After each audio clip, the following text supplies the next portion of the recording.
అందరికీ నమస్తే. నేను మీ లక్కీశ్రీ. లవ్లీ ఫిబ్రవరి సిరీస్ కి స్వాగతం. ఈ రోజు మనందరం మాట్లాడుకోబోయే టాపిక్ దేని గురించి అంటే కంపారిజన్. ఎస్, కంపారిజన్ అనేది ఏ రిలేషన్షిప్ కైనా చాలా పెద్ద ప్రాబ్లం అండి. ఎందుకు అంటే ఒక పర్సన్ ని మీరు చూస్ చేసుకునే ముందు మీరు ఏవైనా కంపారిజన్ చేసుకునే హక్కు మీకు ఉంటుంది.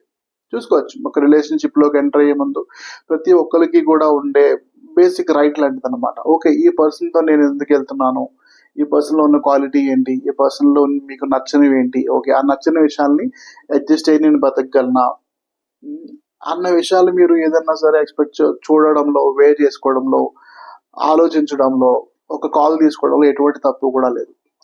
బట్ ఒక్కసారి మీరు ఆ పర్సన్ ని యాక్సెప్ట్ చేసిన తర్వాత ఆ రిలేషన్షిప్ కోసం, బట్ ఎప్పుడు కూడా ఏంటంటే ఆ పర్సన్ ని ఇంకొక పర్సన్ తోటి కంపారిజన్ చేయడానికి మటుకు ట్రై చేయొద్దండి.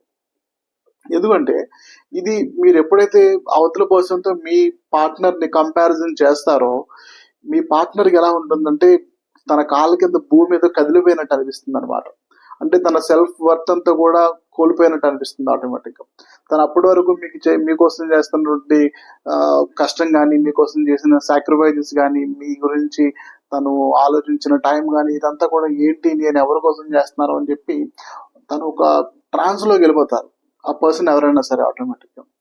సో కంపారిజన్ అన్న పెద్ద భూతం నుంచి మీ రిలేషన్షిప్ ని కాపాడుకోవాలి అని అనుకుంటే మీరు మాట్లాడే మాటలు అనేవి చాలా ఆచితూచి మాట్లాడాలి. ఒక రిలేషన్షిప్ లో చాలాసార్లు మనం అనుకోకుండానే కంపేర్ చేస్తాం. వాళ్ళని చూడు, వాళ్ళ లైఫ్ ఎలా హ్యాపీగా ఉందో, వాళ్ళు ఎలా లీడ్ చేస్తున్నారు, లేదంటే ఆ పర్సన్ వాళ్ళ వైఫ్ ని ఎలా ట్రీట్ చేస్తున్నాడో, ఆ అమ్మాయి వాళ్ళ హస్బెండ్ ఎలా ట్రీట్ చేస్తుందో చూడు, లేదంటే బాయ్ ఫ్రెండ్ గర్ల్ ఫ్రెండ్ అవ్వచ్చు, వాళ్ళిద్దరూ చూడు ఎంత ఎలా ఉన్నారు ఏంటి అనేది మనం చాలాసార్లు తెలుసో తెలియకుండా అనేస్తూ ఉంటాం.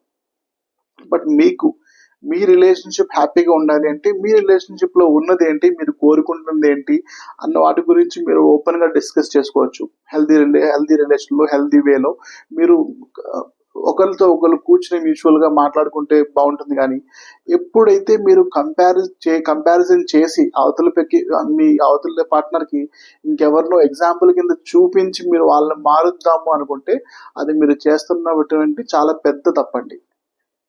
దానివల్ల మీకు జరిగే లాభం కంటే కూడా మీకు తెలియకుండా మీ రిలేషన్షిప్ కు మీరు చేసుకుంటున్న నష్టం అనేది చాలా ఎక్కువ. సో కంపారిజన్ చేసి అవతల వ్యక్తిని మాత్రమే మీరు తక్కువ చేయట్లేదు, ఆ వ్యక్తి దృష్టిలో మీరు చాలా తక్కువైపోతున్నారు అనమాట.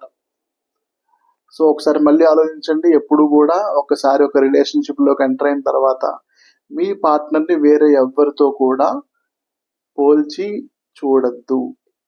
ఇది మీ మంచి కోసం చెప్తున్నాను. ఓకే, రేపు ఇంకో టాపిక్ తో మళ్ళీ మనందరం కూడా కలుద్దాం. Thank you so much. నేను మీ లక్కీశ్రీ.